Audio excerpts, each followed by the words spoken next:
Hey, what's going on, Who Dat Nation? Welcome to another edition of the State of the Saints podcast, where we talk New Orleans Saints. My name is TJ Jones. Thanks for checking out the podcast. I really do appreciate it. Well, Who Dat Nation, it is training camp 2019, and all I gotta say is I'm excited.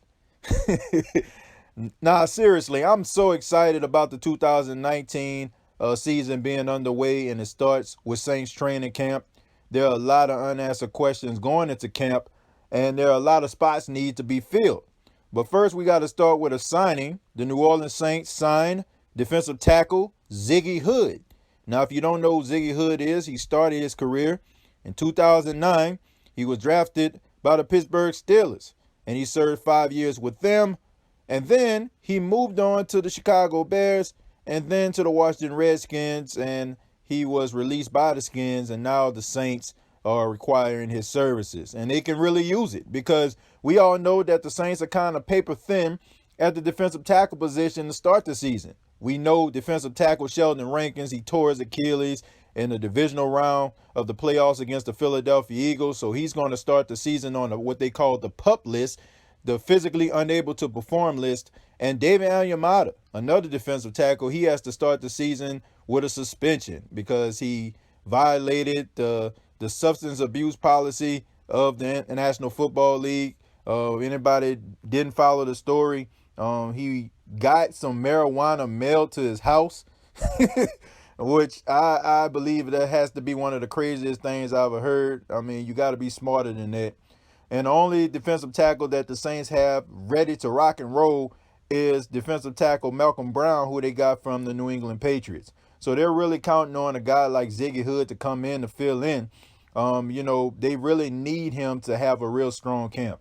And looking at Ziggy Hood, I mean, I've known him from quite some time. I watched a couple games that he played in. I done heard his name called a couple times. He's a guy that's physical. He's a guy that's really strong. But he does have some issues with being hurt every now and then. But nevertheless, he's a good player. He's a strong player. And I think that's exactly what the Saints need to start the season. So if he goes to training camp and he does a good job, I think alongside Malcolm Brown, I think that they could be very serviceable until David Onyemata comes back. And then down the line, Sheldon Rankins will return. So I'm interested to see how Ziggy Hood is going to perform as a New Orleans Saint. And now we got to talk about wide receiver Michael Thomas. Now, we have all been on Michael Thomas contract watch for quite some time. We know that Michael Thomas is looking for about $20 to $22 million a year. The Saints have offered him between $18 to $19 million a year, which is pretty equivalent to wide receiver Odell Beckham Jr., what he received from the New York Giants. I know a lot of people in the Who Dat Nation have been arguing, going back and forth, saying what's too much money, what's enough money. Look, only thing I know is Michael Thomas needs to be signed by the Saints. That's all I know. I know that he needs to be signed by the Saints, and I want this man to have a contract. I don't want him to go out there during training camp and be walking on eggshells, trying to be careful because he don't want to go out there and pull something or come up limp, and then the next thing you know, the Saints don't want to sign him. I want this man with a contract. I want him to be comfortable because Michael Thomas, you can say what you want. You can say how much money is enough money. You can say $18, $19 million is too much for a wide receiver position because it's a dependable position. It depends on the quarterback. But the guy did everything that he needed to do to get this contract. And I say it again, if you are on your job, okay, if you're on your job and you do a good job and you're the first one to be there and the last one to leave and you give 110%, you're going to want everything that's coming to you. So I think Michael Thomas deserves everything that's coming to him because he is doing some things that no other NFL player has ever done. Okay, some of the catches, that he has had. Nobody had more catches in the first 3 seasons than him. I can keep on saying these stats over and over again, and hopefully some people will understand this. I mean, this guy is a treasure. He is not a guy that you can just find anywhere. He's a hardworking guy. He's a guy that could easily be a diva. He can be an Antonio Brown, Odell Beckham Jr., but he's a quiet guy. He doesn't go out there and be all up in the camera and trying to have all the attention on him. He just puts his hard hat on and go to work. And that's all you can ask for. And he is a treasure to the New Orleans Saints. And hopefully they can pay that man, because I'm tired of having this conversation. So hopefully the next time we do the State of the Saints podcast, Michael Thomas has a contract. Hopefully.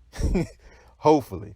But let's talk about some of these storylines going into training camp, man. I'm interested, man. I am very, very interested to see what is going to transpire in the secondary. I mean, we all know we got the usual suspects. We got Marshawn Lattimore on one side. We got Eli Apple, the guy who was traded from the New York Giants to the Saints in midway last season.